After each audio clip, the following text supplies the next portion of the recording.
Goes Reviews. You suggested I review it, and welcome back to the Halloween franchise review. And I'm pretty much going to piss half of you off because we are looking at not the 2018 Halloween film, but we are instead looking at the 2007 remake of Halloween by Rob Zombie. Death has come to your little town. A story you thought you knew will reveal secrets you can't imagine. You haven't said a word for 15 years. And unleash a twist. Is he gone? You'll never forget. I failed you. On August 31st, experience a legendary tale as it's never been told. Halloween, rated R. In theaters everywhere, August 31st. So, Halloween 2007 was released in 2007 and was written and directed by filmmaker, musician, and chronic middle finger raiser Rob Zombie, who honestly took what was already known as a well-known classic and somewhat made it his own, though it does have its issues. Let's take a look at the story first. Halloween, once again, tells the story of 12-year-old Michael Myers, who, for the first half of the film, is shown as a young boy, showing what persuaded him to become a killer. We get to learn, was he just born that way? Did something happen in his life to make him evil?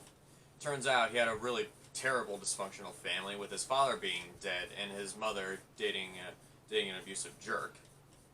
But as the film goes on, Michael slowly descends into darkness until we skip to 15 years later, where he's a grown man, and of course he breaks out of Smith's Grove Sanitarium and returns to Haddonfield and begins to kill people on Halloween. So with that said, I know what you're thinking, well, that's just the same story as the original, so this film must be a horrible remake. And you would be smart to think that, but I don't know. I think there's some good stuff in this, sort of. Let's start with what the good thing is. The cinematography is great. There's a bunch of really dark moments. The camera work is wonderfully made, and there's some really cool shots where Michael's in the scene, but you can barely see him, unless you pay attention. Like he'll probably be in the background or in the scene in a distance where you can barely see him. Like, that's clever.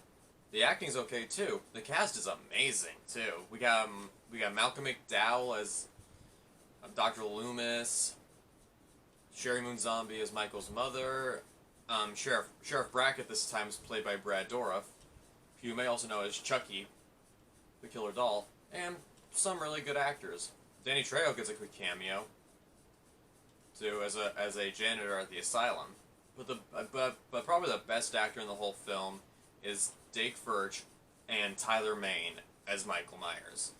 Dake Furch plays the 12-year-old Michael, and he's done a pretty good job of this seemingly innocent 12-year-old boy slowly descending into madness and darkness.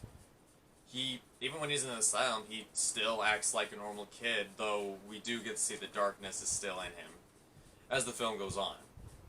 As for Tyler Mayne, he's a 7-foot-tall man, so he was perfect as a bigger Michael Myers. I know I complained that Michael's too stocky looking, but no.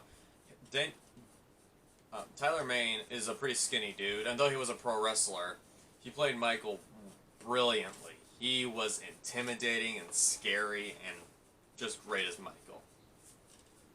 Now, with that said, there are some flaws. Sometimes the camera can be a little weird. For example, they always do some shaky cam thing, because, I don't know, I guess it's supposed to be scary. Sometimes the acting can get a little weird. And when they repeat moments from the original Halloween, they do it way too much.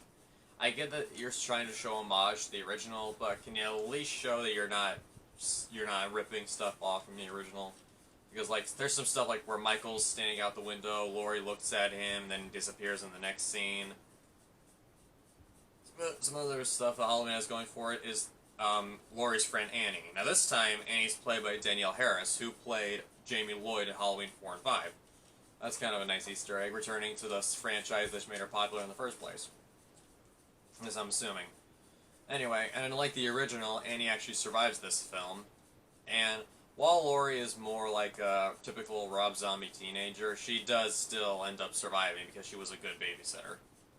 Much like in the original. With that said, there are some pretty good kills.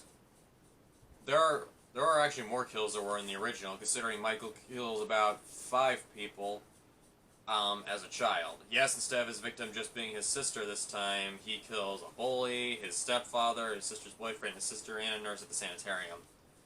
Don't ask me how that last one happened, I don't really know. Dr. Loomis is handled pretty well, showing that he's just not a man that sees Michael as evil and is just the form of a devil. He actually sees Michael as a person that has let the horrible world just destroy him.